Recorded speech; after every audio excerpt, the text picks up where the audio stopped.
Good evening, everyone. Thank you so much for investing your time with us on this Wednesday evening.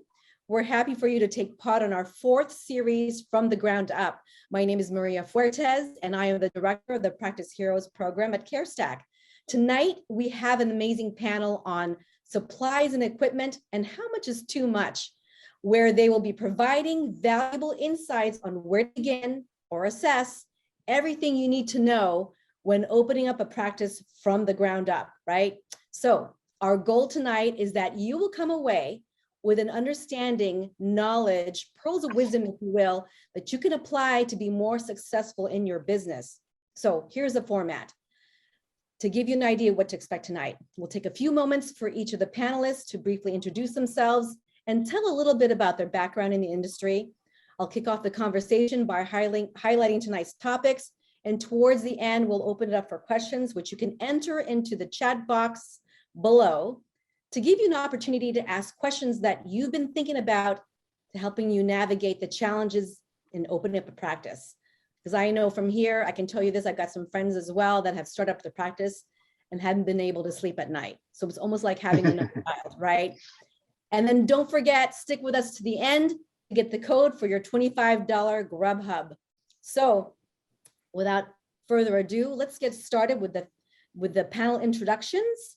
Not sure if we're able to share that. Perfect. I'm going to pull up the slides now, Maria, and thank you so much for that warm welcome. We're so excited to be here with you. I just want to make sure that everybody is viewing the full slides and that they're not staggered or cut up. So please let me know. I'm going to share them now. Are you guys seeing the full slide? It's not the one that is half or cut. Perfect. That's what we want. Starting off on a good foot. Perfect. Yep. Slide 1 there, from the ground up. Okay, so let's meet our panelists. Let's start with Dr. Williams. Hi, everyone. Thanks for joining us. I'm Dr. Brian Williams in Charlotte, North Carolina. I can highly relate to everything that we're going to talk about tonight, as I have rented 2 rooms in the guy's building to start from scratch. I then bought a practice and merged what I had started with what he had. And then 14 years later, I built an office suite in a building literally from the ground up. We dug up the concrete down to the dirt and built it from there, winning an award for Design of the Year, actually. So I'm looking forward to the discussion tonight because I think you're going to get a lot out of this. Thank you for that, Doctor. So hi, everybody. My name is Leonora Perelfu. I go by Leo. So if anybody wants to reach out to me or ask me a question, please feel free to do so. I'm so excited to be incorporated in tonight's seminar, and I really appreciate everybody taking the time out to invest in this learning and development workshop. I am centered out of New York, and I work out of the Jericho office at Darby Dental Supply, and I'm a facilitator and a learning development consultant there, as well as a corporate trainer. So really excited to get into some of these details with you. Really excited to hear from a lot of you. And I hope that you enjoy the content. So over to Chris. Okay, hi everyone. Chris Cortez, also with Darby Dental. I'm the National Sales Manager for Equipment and Technology. Also really excited to do this. I've never done a webinar like this before, but we do work very closely with CareStack. So really looking forward to sharing my knowledge and, hopefully, giving you guys enough tips to be successful in your new venture.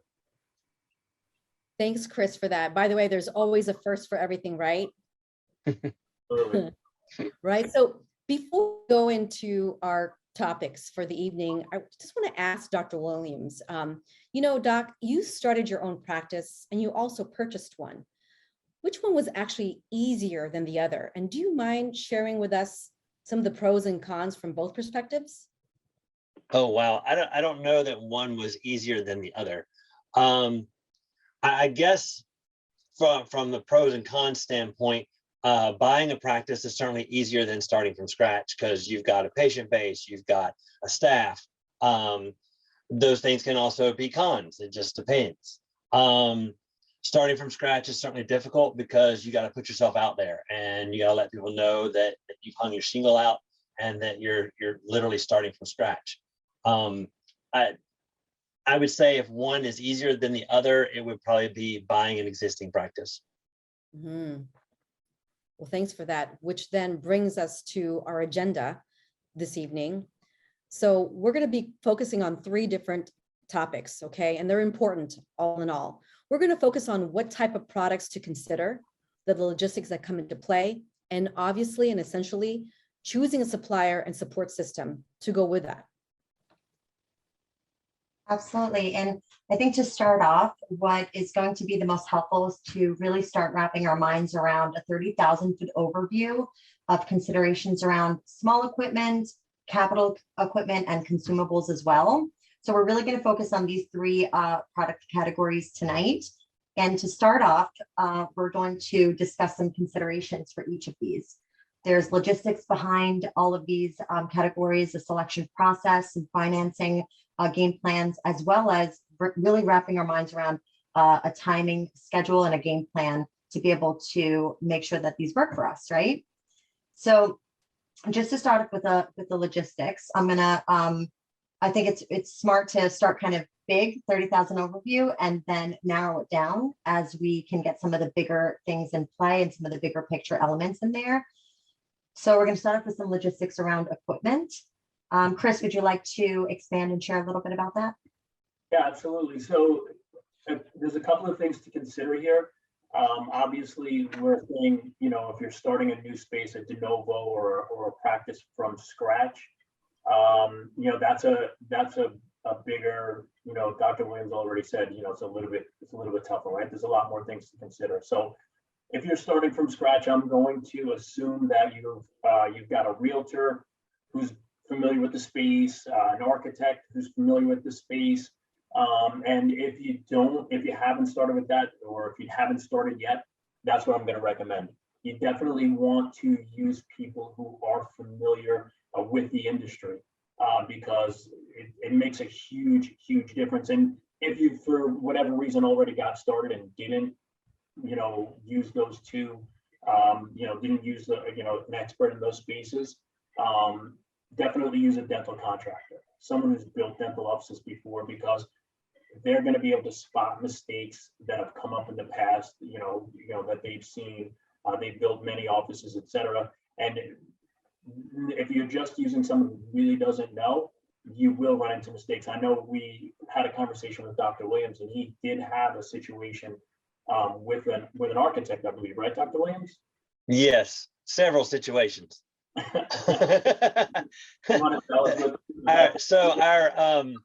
We picked a construction company that was familiar with dentistry and the dental industry. That was great. We picked an architect that was not. Those 2 did not work for the same company. That created some problems. We had issues with permitting. In other words, we got our permits, we started construction, and then we realized that the architect had drawn the lighting plan wrong. So all that had to go back through permitting. That took a solid month of just spinning our wheels. Shortly after I purchased the space, they found a drainage pipe that drains off the roof. And I was like, well, where is this pipe? And they're like, in the middle of the patient's feet in room 6. And I was like, okay, so we had to immediately redraw everything. When you redraw something, it has to go back to the city for permitting. So there are some hiccups that can be avoided by upfront working with someone who knows the dental industry. Yeah, absolutely. So that's the key, right? You don't know what you don't know. Use experts.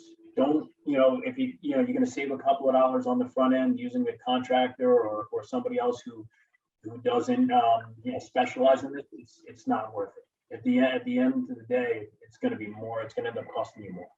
You'll end up spending more on that kind of thing. So that's really the first piece of advice. And obviously, Dr. Williams illustrated that really well. It's a nightmare. It can be a real nightmare if you don't use the experts. So logistics wise, use experts. If you're starting, whether you're starting it from scratch or if you're doing a remodel, right? If you've already bought a practice, use a designer or an architect or whoever that knows the space. It's a big deal. That's the biggest tip I could give you as far as logistics is concerned. So I have a true story to share with that. I kid you not, it was a remodel, and they were trying to save a few bucks, I think more than a few bucks, to be honest with you. Used a contractor, knew nothing about the dental space whatsoever, remodeled it and put operatories on a floor, if you will, with no plumbing underneath. It was like one of those things, like, you know, like deer in the headlights, like, how could you guys not have thought of this, you know? So no plumbing underneath for sinks and what have you. I mean, that was like a huge nightmare for them. Wow. Yeah, I mean, it put them back 6 months, actually. We've actually seen, I've seen that more than once. I've also seen the junction box in the wrong place. I mean, I can visit, there's a big list, but even if you get who's like, you know, they've worked on medical offices or something, it's not the same. A medical office, there is no plumbing, and a medical office, you know, when you walk into the most doctor's offices, right? Yeah. You sit down on a bench or whatever, you're facing the door. What do we know, right? The dental office, the chair's facing away from the door. You're not going to have that. It's going to be a completely different situation. All these little things that, you know, again, even if you didn't use the right architect or whatever, the contractor, the biggest piece is that contractor. That contractor is going to catch these mistakes early. So, you know, you might have to go, you know, back for permitting or whatever, but at least you caught it before the construction started or was completed, and then had to rip up floors or whatever. So it's a big deal to use experts. That's very true. So we had a situation where they were putting wires through a PVC pipe to connect the chair to the cabinet, and our contractor caught it and said, that's not going to be code. You can't put a hot wire through a plastic pipe. It's got to be metal. And so anything that they can catch, because they know the equipment, they know the industry, they know the codes, it just works better. Absolutely. And I think there's a lot to be considered when it comes down to the knowledge as far as the organization is concerned, right? So I think everything that you are all mentioning regarding having a knowledgeable architect, a knowledgeable person to be able to construct and build out the layout is extremely important for sure. And I think in addition to the logistics that come into play when we're considering equipment, there's also some significant considerations for consumable products as well. It's obvious, but worth mentioning, budgeting. Everybody can start off with a budget that they have in mind. But what's important to really focus on here is to create a hierarchy and a triage with where those where that budget is going to go, what you're going to allocate for equipment, what you're going to allocate for consumables and some of those supplies, as well as what you would like to keep as a cushion or a safety net, right? What goes into some of that budgeting as well is budgeting for time for things like cost comparisons with suppliers. And the reason why I say that goes into budgeting quite heavily is because when you're comparing costs between one supplier and another, you may send them a list, or if you are, like Dr. Williams had mentioned, purchasing in an already existing establishment, they may have an idea of what they had used in the past that you can use, or maybe you have an idea yourself what you would like, which we'll talk a little bit more about. But that all goes into a selection process, right? Sending over invoices, waiting for a return on a pricing gauge, doing a comparison, having a conversation about it to make sure that it makes sense for you are all things that we want to prepare for. As far as timing for deliveries, that's a huge aspect to consider logistically. When are you opening up your office? Or if it's an office that you're purchasing that was already existing, when are you opening the doors up for that? And what do you need to have in stock? Taking into consideration products that you know maybe have a 2 to 3 year expiration date versus ones that'll expire a little bit sooner. Because we want to remember and keep in mind, inventory on the shelf is money on the shelf. So there's a lot to be considered when it comes to budget and how all of these things play into it. One thing that we find helpful when we're working with our doctors at Darby is we lay out the entire expectation and the game plan when we're doing cost comparisons so that they align with the timing for the delivery on that opening order. And that's something that I think is important to consider and important to discuss and mastermind and share your opinions and your thoughts about, so that it doesn't get left on the sidelines, right? So you really go into detail and you know, basically one-on-one with the client, it sounds like, Leo. Absolutely. And I was actually going to ask Dr. Williams' experience with comparing, which I'm sure you've done a plethora of. If you would like to share maybe your experience and maybe a situation where you thought it would be a much quicker process and then found out that it was a lot more detailed. Yeah, so we keep a tight budget on our consumables. I love that you put on here the timing of deliveries with expiration dates. Timing of deliveries is a big thing, especially right now. There are supply chain issues in every industry. We are not immune to that. We see it with our lab cases. We see it with some of our supply issues and expiration dates. And we're going to talk later about like 4+1s, 5+1s, that kind of stuff. That gets into expiration dates as well, and where you are in practice also, because sometimes that's an advantage, sometimes it's not. Sometimes that helps the budget. Sometimes, like you said, it's just money sitting on the shelf because you've ordered all these products and they're just sitting there.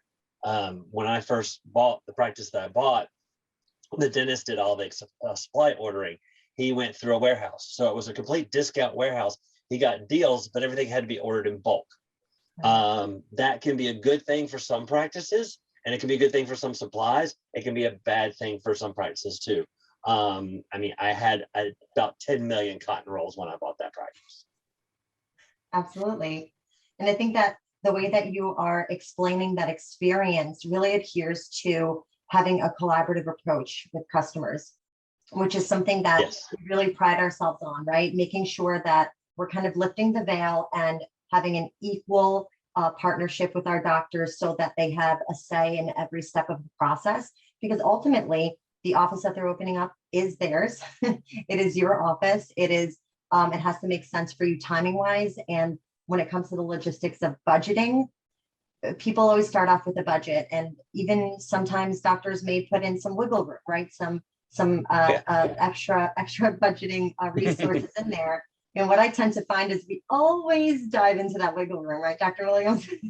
Yes, always. You always hope to have a little bit left over, and then it starts to chip away at that, right? Yep, so it does. And I appreciate your perspective, because a lot of times we like to think that this is something that's obvious, right? Oh, obviously I have to budget for this, or obviously this is something that I have to consider. But when you have all of these moving parts that come into play when opening up an office or when starting an office from scratch, one of the first things that goes to the sideline is budget, even though it may be something that is often mentioned, right? Yes, and we also break our budget down into the fixed things. You know, we know we're going to use X number of things per month, and we know we got a budget for that.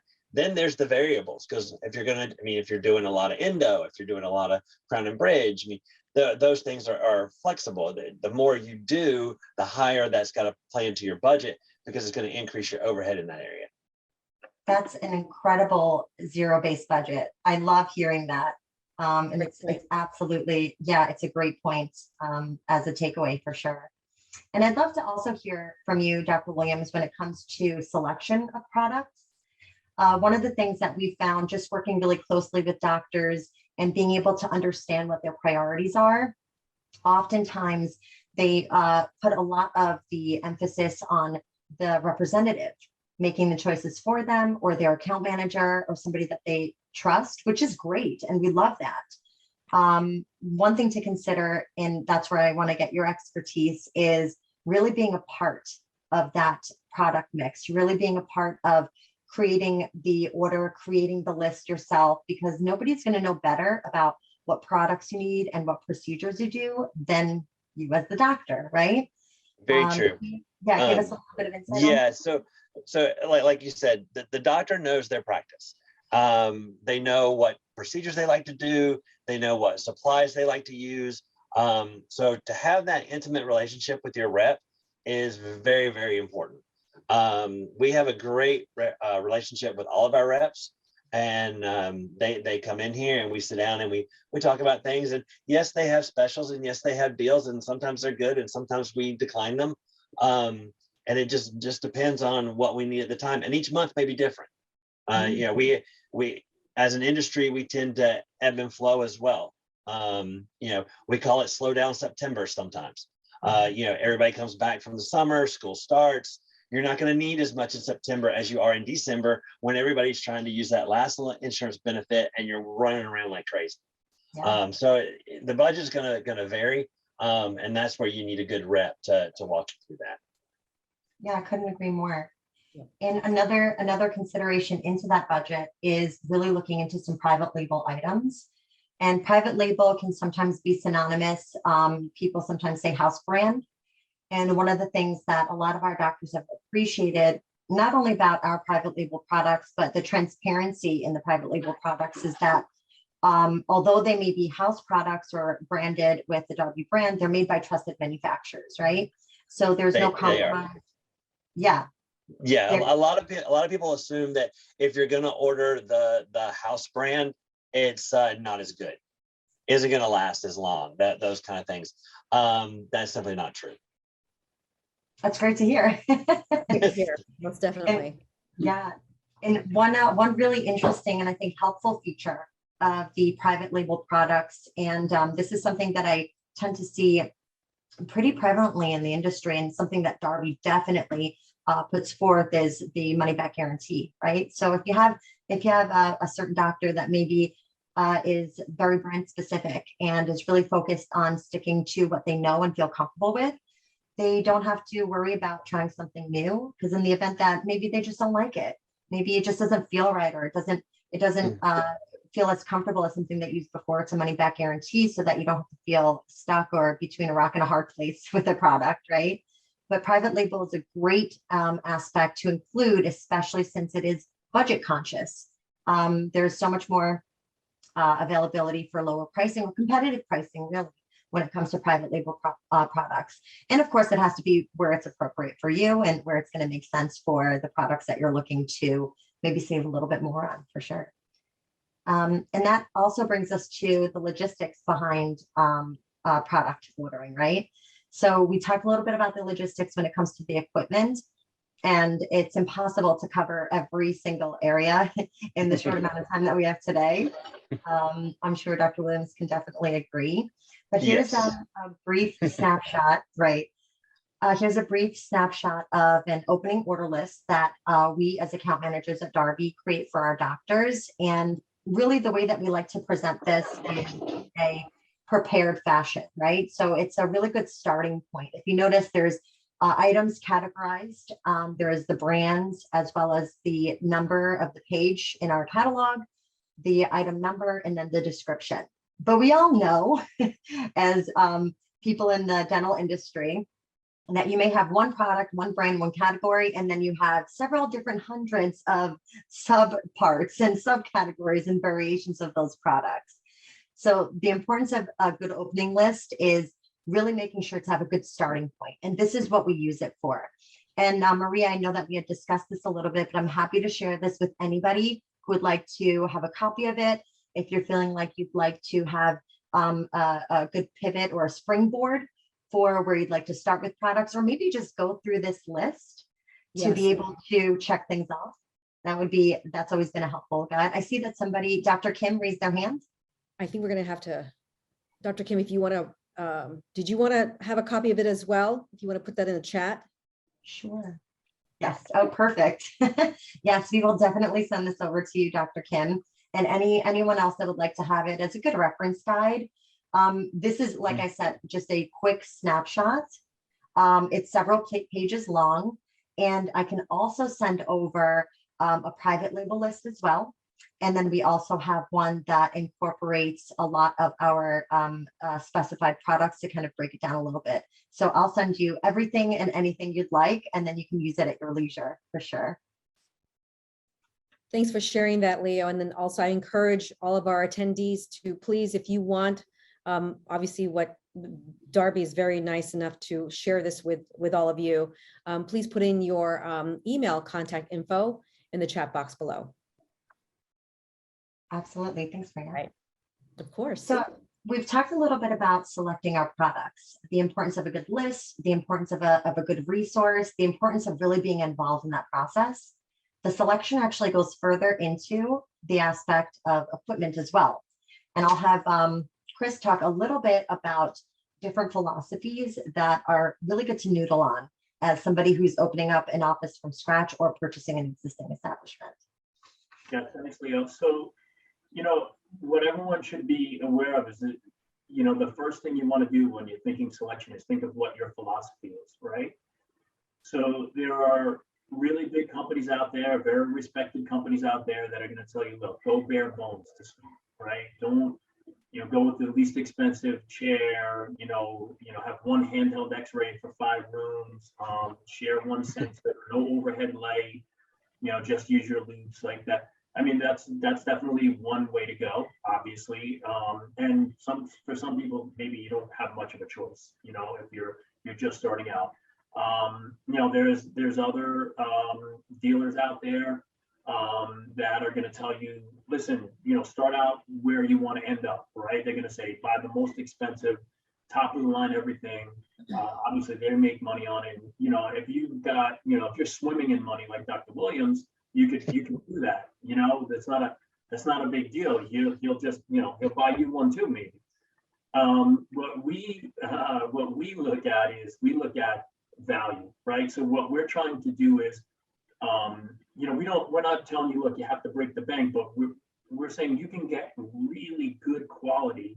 And this is what we recommend. You can get top of the line quality without breaking the bank. It doesn't have to be that top of the line chair. Darby really specializes in digging out value, across the board. Supply side, Leo talked about the house brand stuff that's just as good, and Dr. Williams mentioned that as well. With Darby, we're not going to give you house brand chairs. We don't have them. But what we do with the equipment, what we do is we find those value products to give you where you're not going to, it's not going to destroy your budget. You're not going to go way over, and you're not going to buy a chair that's breaking down every, once a month, that you have to have a repair. If it's broken, it's not making you any money. So we do really think that that's the best way to go for anyone, especially if you're just starting out. If it's your dream practice, it's the final one, this is what you want. You decided, look, I've always wanted X, Y, Z in my office. Well, if you have the money, do it. But I think the value play is where we land just across the board. I don't know, Dr. Williams, I know, like I said, I know you have a ton of money there, but what are your opinions on this one? So I totally agree. Go value. A couple of things with this. That's what we did when we built this office. We actually went on the ADA floor and just went door to door and just started looking at all kinds of different chairs, lights, whatever, and made some decisions that way. I will say a couple other things about it though. I see this happen in a lot of practices. They buy new stuff for the doctor side and throw the old stuff over to the hygiene side. We did not do that. And your hygienist will love you for not doing that. Plus, you got to realize you're just going to be replacing their chairs a lot sooner than your chairs. One other thing is don't go the cheapest.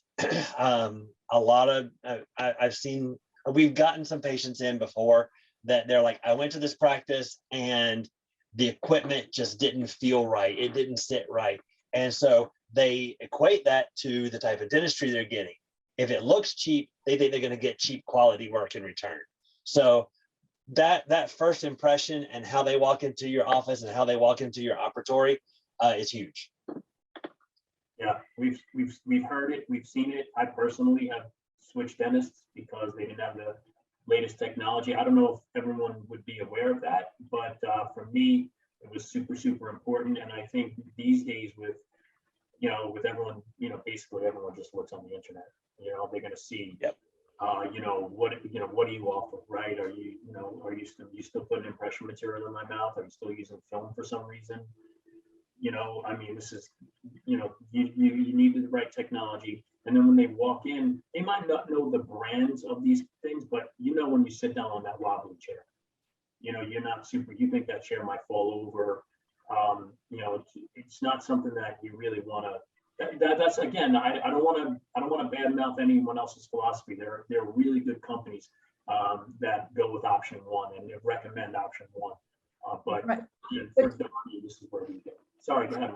Yeah, Chris, I'd like to add to that because, myself working in the dental space within the offices, I have to tell you, consumers now are more educated. I mean, they get more information out there, whether it's Instagram, Facebook, YouTube, you name it. So, I mean, I just have an aunt who reached out to me and said, should I go to this dentist? He's got new technology, was the first thing that she says to me. And so I look him up and everything like that. But, I got to tell you, she's like, what, 70 years old, wanting to get implants, and she's doing the research. And there are more cognizant people out there knowing what they're looking for. So, I mean, you bring up a lot of great points here. Yeah, thank you. Yeah, it's a really big deal, to make that impression and make sure that you get the patients that come back, right? They come in once and then not come back because they're turned off by the equipment. It's also really important for your wallet. You just don't want to be replacing this stuff in 5 years. Or 3 years or sooner. And if it doesn't work, it's not making any money while you're using it. So the philosophy is a huge deal. Again, that middle ground, that value play, you can really, if you work with the right dealer, and again, this is what we do. This is something that I think we do probably better than anyone, and that is find that value. So right. So Chris, what is the process of financing? Because I don't think a lot of doctors, they're not aware that there's options, especially in financing. Yeah, so that's a good segue actually, because there's a few different things. First of all, one thing that we should mention right off the bat, and I hope I'm not stepping on your toes, Leo, but one thing we should mention right off the bat is you can't finance your supplies, your sundries, your regular supplies. So keep that in mind. When I think Leo's going to get into that a little bit later, but as far as financing is concerned, most dealers are going to be able to help you. A lot of dealers are going to have internal financing. Darby has internal financing. We have internal financing at 0%. That's a little bit shorter term, but if that's what you're looking for, we can do it for you. But most dealers are going to have also a deal with a bank, right, or multiple banks. We have deals with multiple banks. The thing to be aware of when you're looking for that, and there's nothing wrong with this. I don't want to make it seem like it's criminal or shady or anything like that, but another thing that you want to be aware of is you might want to do it either on your own or from your own bank, or look around at a dealer who's not getting paid. When you go to your dealer, you're going to get pricing, you're going to get dollars, you're going to get a number on the equipment, on if you have a construction bill or designer or whatever, you're going to need to know what you can afford. What we do is we set you right up with the banks that we work with that have divisions that are strictly dental. They're just working dental and some medical, but it's not, they're not going to every single business. And then what we do specifically is we don't get paid on the loan. So you keep that in mind. Look around at the finance rates. You don't need to go through the dealer necessarily. If the rate is 2 points higher than you can get from your regular bank. They won't tell you that most of the time, but they want to get paid on that as well. So just keep that in mind as well. But it's not a tough process, believe it or not, to get that going. But you really need to know what your philosophy is in order to kind of figure out how much you're going to need to borrow. But if you're working with a good dealer, they'll be able to help you and guide you through that. And when Chris is talking about, and I appreciate all of that insight, Chris, especially from an equipment perspective, and when he's talking about making sure to work with a good dealer, I think part of what needs to be in consideration when financing, when taking into consideration your hard-earned money, right? You want to work with somebody that's going to have a true focus on you and what's going to work best for you and your business and your livelihood and your family. And that's why when Chris had mentioned, take a look at the fine print, ask a lot of questions, really enlist and make sure that you're drawing transparency out of whoever you choose. One thing that I appreciate about our sales force particularly is that when even they're hired, and I'm going through actually a new hiring process now, we just hired 26 new individuals. One of the key components that we look for is their habit of transparency, their ability to put all their cards out on the table, because we find that to be probably the most important aspect of good communication, and also for making our doctors the central focus of our world, and making sure that you have all of the support and all of the information. Like Maria said, we are dealing not only with knowledgeable patients and people who are doing their research, but all of you have come out of years and years of dental school and inherently know much more than the panelists, minus Dr. Williams, of course. So there's a lot that goes into play with equipment financing, and it is definitely important to consider a trusted resource when you're taking a look at all of those options. And there should be quite a few options in your playbook, right? And similarly, well, not similarly, but alternately, when it comes to consumables, there are really no finance options. So it's super helpful and extremely imperative to be prepared with liquid capital for this. So it's a constant fallback on the budget, revising the budget, making sure to keep the budget in the forefront of your mind, consulting your budget, almost like another employee in your practice, because the consumables are going to be, especially for that first order, that opening order, it's going to be a much larger spend than probably most of your monthly orders. Do you want to give us a little bit of insight, or what were some of the things you considered when planning your budget for your first order, since you couldn't finance it, Dr. Williams? So yeah, like you said, you can't finance consumables. So you sort of plan that out as to what do I really need to get off the ground. And you go ahead and bite the bullet on that one. And then you ration it out. Like we have a marker board in sterilization. If we need a supply, the staff writes it up there. That is now the wish list. If we can get it, great. If we have to get it, that's one thing. If it's Crown and Bridge cement, I mean, that's something you got to get. But if it's something that we can push down the road a little bit until we have a lesser month, then we'll do that. Also with the financing for equipment, yeah, definitely look at several options. There's the in-house financing, like we've talked about. The banks can do some different things. Also with your suppliers, when you're looking at equipment, they may do a special around a show. I mean, they may do, like we have the Hemet in Atlanta, we have the Greater New York. They may say, okay, well, we're going to give you 6 months, no interest, 12 months, no interest. We're going to knock 1% off the interest rate. There might be some kind of little bit of a financing deal that you can get through a trade show, now that we're actually being able to do those again, versus ordering at some other time of the year. So you kind of have to plan your timing as well for that. Yeah, absolutely.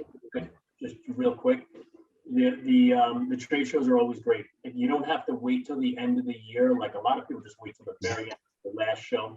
It's not necessarily the best move every time, because you're gonna have limited options, and if you're trying to get it for your tax write-off or whatever, technically it's supposed to be installed before you can write that off. So you don't have to wait till the end of the year to get the best deal. I know people think that. But the truth is, you can get that great deal. You can get 6 months no interest, or 12 months, or 6 months no payments, in fact, or 12 months no payments. From any dealer, especially around the shows. That's a great point, Dr. Williams. Especially around the trade shows, because everyone's got a trade show budget, right? These things they're really, really expensive. Everyone's trying to sell it. So yeah, come to the shows, check everything out, see if you can work out a deal with your dealer. And a lot of times, you don't even have to go to the show. If you call Darby and you say, Sure. Yeah, for the Greater New York show, what can you do for me? I'm in, Oklahoma. Okay, I'll get you that Greater New York special. You don't have to be there, in order to get that deal. At least not from Darby. I mean, I don't know about the other dealers. I can't speak to what our competitors are doing, but if we have a show special, I'll give it to you wherever you are. Yeah. I can make it. That's very true, especially in the COVID world that we're in now, because a lot of people are honoring those deals because they know that people don't feel comfortable going face to face to a trade show. Absolutely.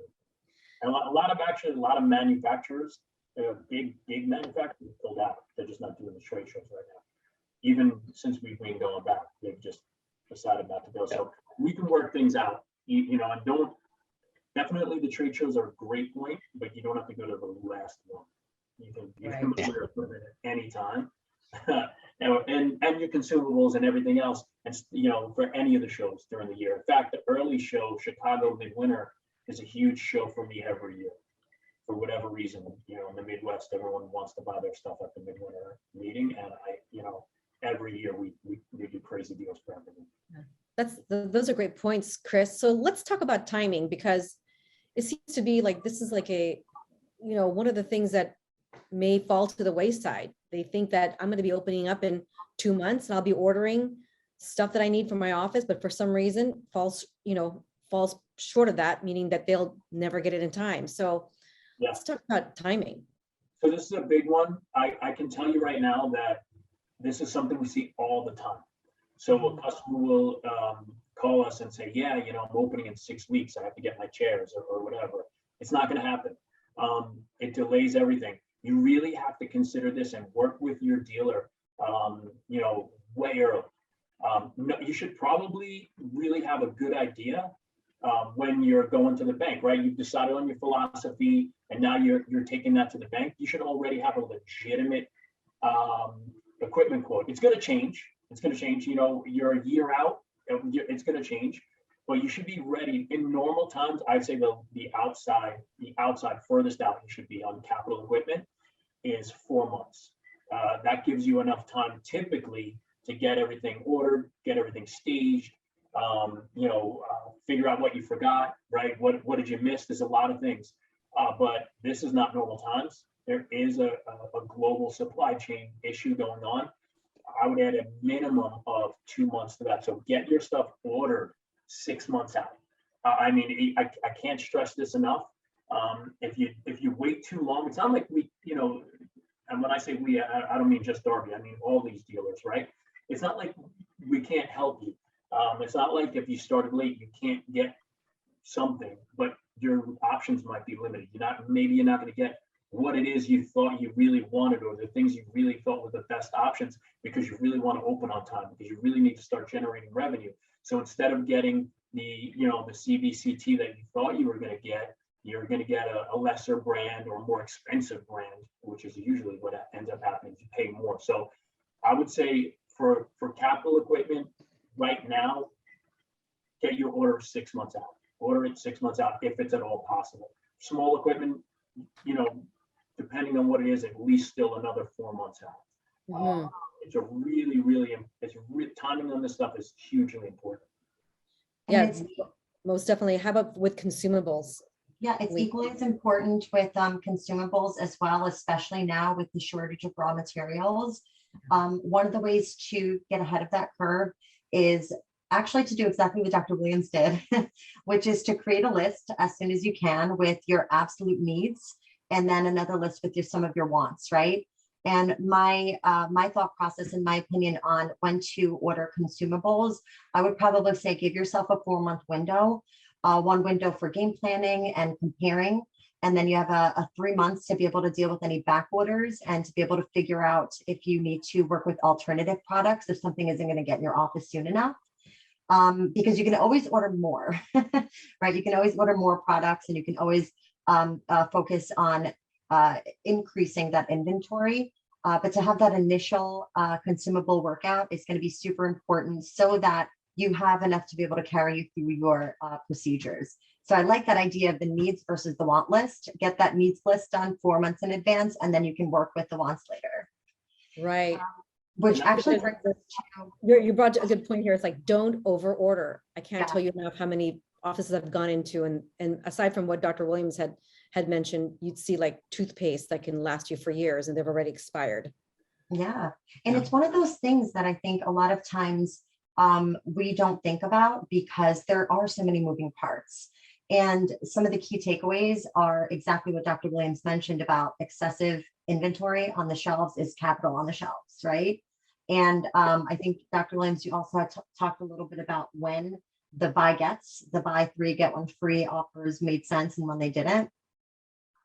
Yeah, so in the beginning, when you're first starting out, some of those offers might not be as attractive.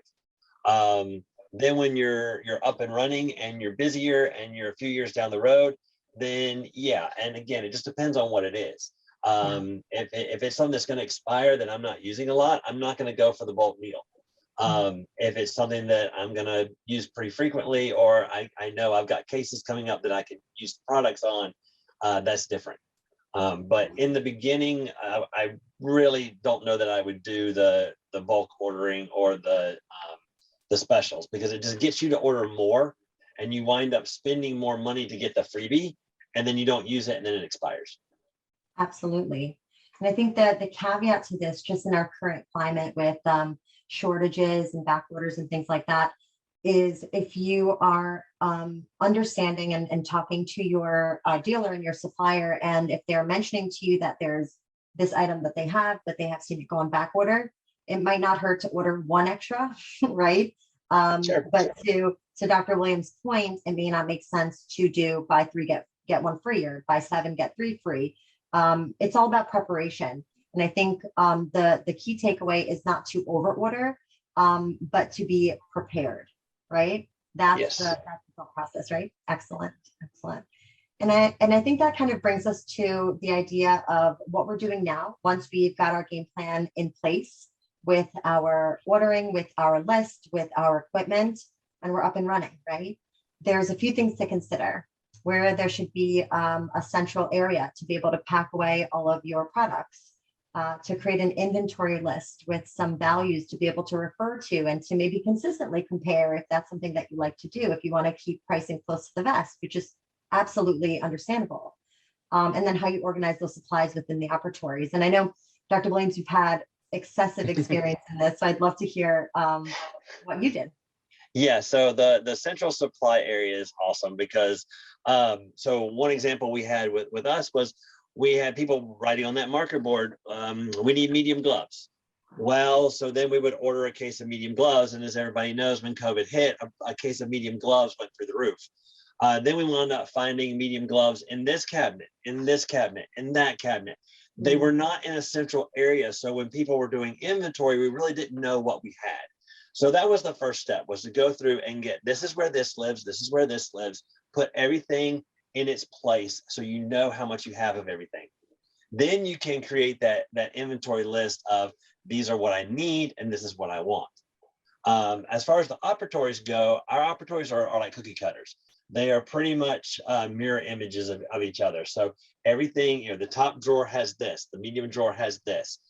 So that way we kind of know what's in each room. And again, if we run out in one room, we know exactly where to go to grab something out of the next room. For sure. And we've learned so much from our doctors on what certain techniques and strategies for their practices work. So I think it's always great to ask for recommendations with a trusted supplier, trusted dealer, to say, hey, so I'm currently writing everything on the board here. Or, I have my hygienist go around the office and collect a plethora of Post-it notes that she then has to organize, which I have heard as well. And it's a really, really important thing to consider, maybe discussing when you are choosing a supplier, when you do have somebody that's trusted.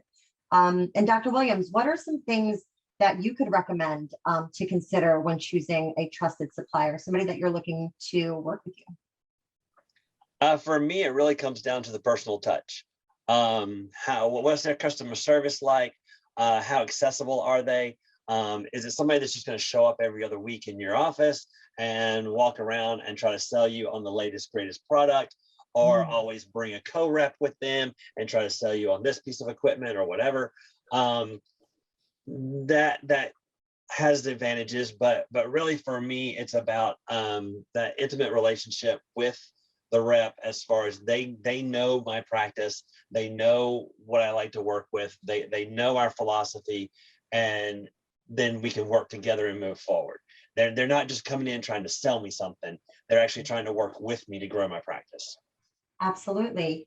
And I think choosing a supplier is a really, really important aspect, because it eventually lends itself to really creating the environment, creating the communication around the livelihood of your practice.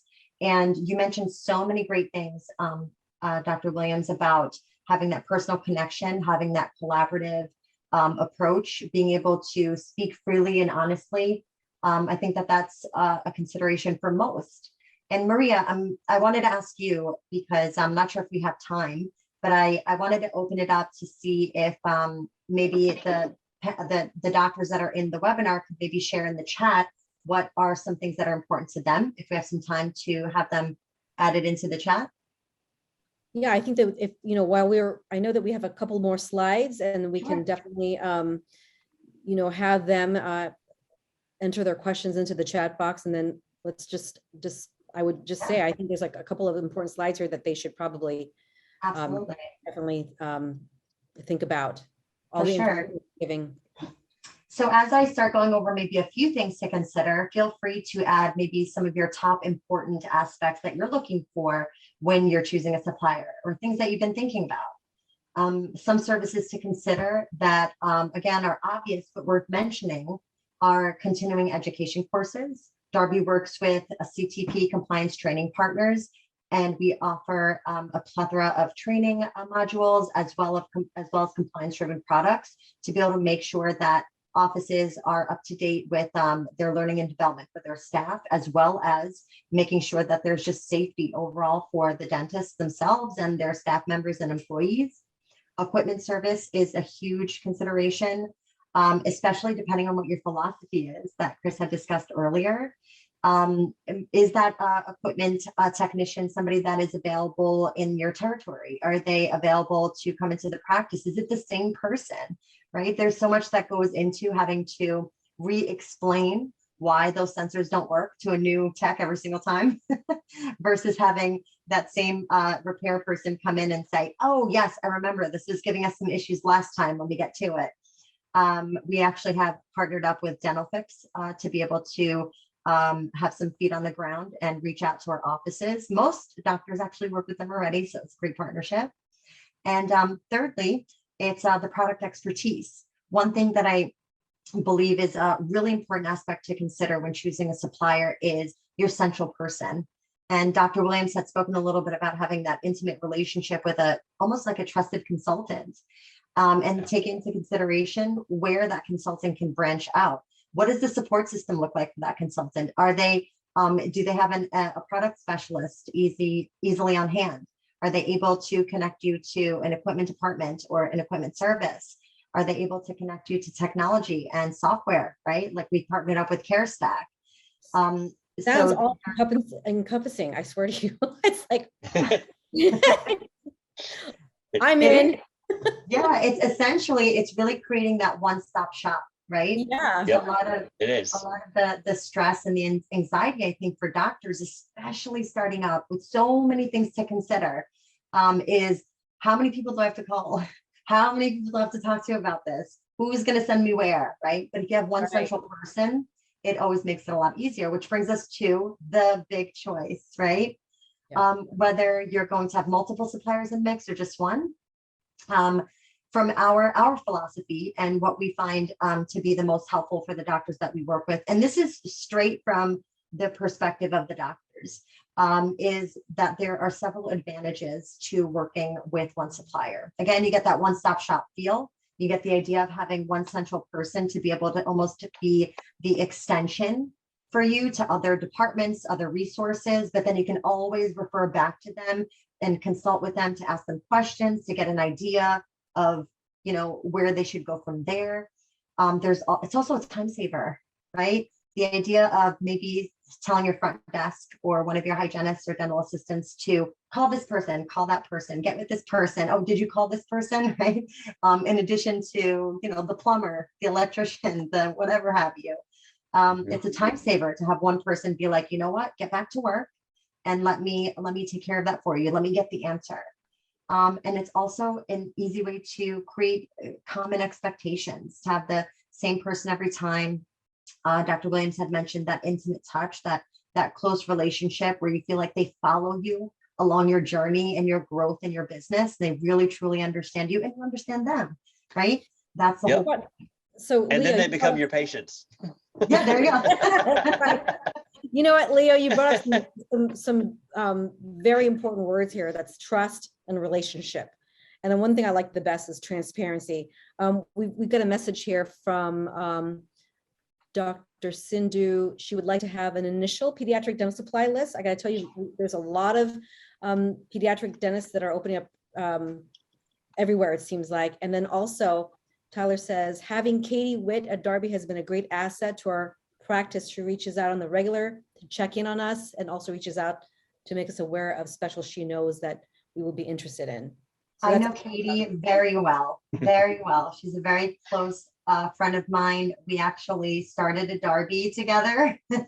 I love Katie, Leo. She's wonderful. She really is. She really is. So- True customer focus for sure. Yes. Yeah, so I know we have 4 minutes left, but I did have a couple of people actually text me instead of the Yeah. chat.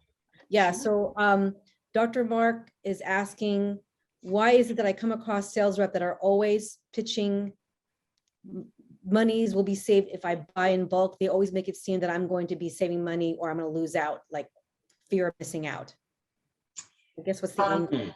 So I think from the perspective of being a salesperson myself, I can't necessarily relate too much to that type of approach. What I can tell you though is the alternate approach and why we teach that kind of philosophy at Darby. I think most of the times from what I've understood from other traditional salespeople maybe is that there is this maybe sense of desperation or this aura of trying to, you know, put somebody's hand over a fire to make them make a decision.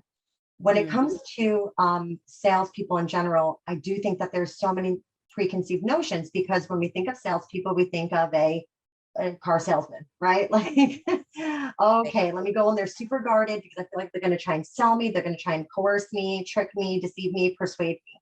And Darby's methodology and our sales, entire sales training process is focused on the opposite, right? We relinquish control. The control goes to the doctor, the person who owns the practice, the person who is paying the bills. The control is you.